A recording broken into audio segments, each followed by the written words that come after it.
अस्सलाम वालेकुम, आप देख रहे हैं के न्यूज HD। में हूं हारिस अली शाह गिलानी। चलते हैं आज की अहम खबर। खबरों का सिलसिला आगे बढ़ाते हुए रुक करेंगे रेनाला खुर्द का, जहां से रिपोर्ट कर रहे हैं हमारे नुमाइंदे सरफराज अहमद। रेनाला खुर्द और इसके गिरदोनवा में LPG गैस सिलेंडर का बहरान शिद्दत इख्तियार कर गया। कोई भी दुकानदार सरकारी रेट लिस्ट के मुताबिक LPG गैस फरोख्त करने को तैयार नहीं।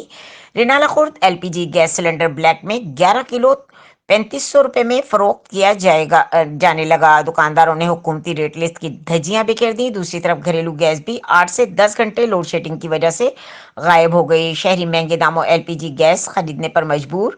शहरियों ने कमिश्नर साहिवाल डिवीजन और डिप्टी कमिश्नर उकाड़ा से मुतालबा किया है कि महंगे दामों LPG गैस पोस्ट करने वालों के खिलाफ कार्रवाई अमल में लाई जाए ताकि शहरियों को रिलीफ मिल सके। मजीद खबरों और अपडेट्स के लिए हमारे साथ रहिएगा। तब तक के लिए अपना ख्याल रखिएगा। अल्लाह हाफिज।